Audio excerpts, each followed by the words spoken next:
तालुक्याचं पाणी, आमच्या तालुक्याचं पाणी, आमच्या मतदारसंघाचं पाणी, 7 लाख जनतेचं पाणी, 7 लाख शेतकऱ्यांचं पाणी जे पळवून नेत आहेत त्यांच्याशी गद्दारी केली आपल्या साहेबांनी आणि 7 लाख लोकांची निष्ठा दाखवली आणि त्या पाण्याचा लढा आज आपले साहेब लढतायत. त्याचं काय?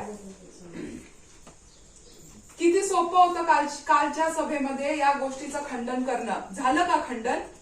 आले ना समोर व्हिडिओ की हा बोगदा होणार म्हणजे होणारच. 6 महिने जर तुमच्याकडे पाणी नाही आलं तर काय करणार आहे तुम्ही सगळे मला सांगा.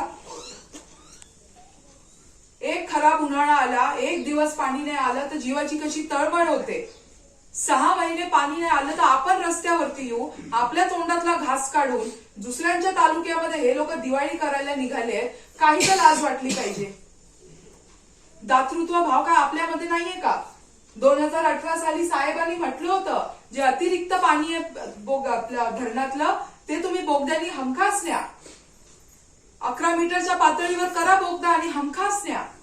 पण ह्यांना तळामध्ये 1 मीटरच्या पातळीवरती बोगदा करून त्यांच्या तालुक्यामध्ये न्यायचा आहे आणि समोरच्या पक्षातले ज्येष्ठ असतील किंवा अजून कोणी असतील, एक जण या गोष्टीचं खंडन करू शकलं नाही म्हणजे आपली किती जमेची बाजू आहे तुम्ही सगळे समजून घ्या. इतके 1.5 वर्ष आपण सगळ्यांचे बोलणे ऐकून घेतले, वार ऐकून सहन करून घेतले. गद्दार गद्दार, निष्ठाहीन, यांचा काहीतरी घोटाळा असेल म्हणून हे लोक गेले, हे सगळं काही ऐकून घेतलं. एक आरोप आणून दाखवा साहेबांच्या विरोधात कोणी. इतरांचे जसे आले तसं साहेबांचं का नाही आलं? आणि आज आपल्या पाण्यावर डोळा आहे. इतक्या कष्टातनं उभारलेला दुष्काळी तालुका दुष्काळातनं काढून उभारून आज असा बनवलेला आहे आणि याचं पाणी जर तुम्ही चोरायला निघाले असेल आणि म्हणता की गद्दारी केली, आम्ही आमच्या जनतेशी गद्दारी नाही केली त्यांचं पाणी वाचवून. पाणी चोरांची जर आपण गद्दारी केली तर त्याच्यात शर्मेची बाब काय आहे? आता तरी सगळ्यांनी गांभीर्याने हा विषय समजला पाहिजे. काल दूधचं दूध पाणीचं पाणी झालं. अतिशय एका अर्थाने मी देवाचे खूप आभार मानते. कालच्या दिवशी जे घडलं खूप चांगलं घडलं. आपली बाजू किती जमेची आहे, आपलं नाणं किती खरं आहे काल सगळ्यांना कळालं. कारण जर एवढे ज्येष्ठ नेते सुद्धा हा बोगद्याचं हे राजकारण वळसे पाटील साहेब करतायत हे असं बोलू नाही शकले किंवा ते खोटं बोलतायत असं बोलू नाही शकले म्हणजे तुम्ही विचार करा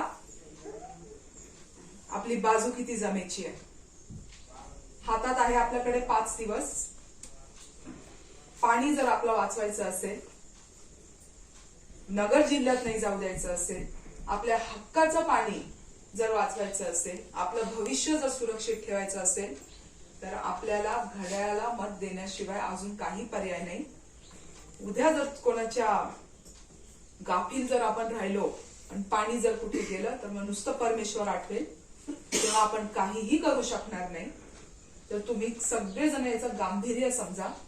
तुमच्या पुढच्या पिढीचं भविष्य डोळ्यासमोर ठेवा. तुमचे आज असलेले कर्ज असतील, शेती असेल, ह्या सगळ्या गोष्टी लक्षात ठेवा. पाणीच नाही राहिलं काय पिकवणार, काय कमवणार, आर्थिक व्यवहार कसा करणार? जर कोणी धाडस करून कर्ज काढलं असेल उद्योग वगैरे करायला, ते कर्ज थकणार. आपल्या तालुक्याचं अर्थकारण थकणार. शेतकरी लोक कंगाल होणार, रस्त्यावरती येणार. आपण आपल्या लोकांची जाण ना, आपल्या लोकांसोबतची नाळ आपल्यालाच असते. ते बाहेरचं कोणी किती मोठं असेल त्याला नसते.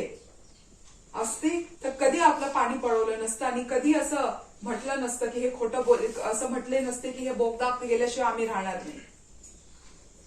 हे सगळ्याचं गांभीर्य समजा. काल खूप मोठा खुलासा इकडे झालेला आहे आणि जास्तीत जास्त लोकांपर्यंत ते पोचवा.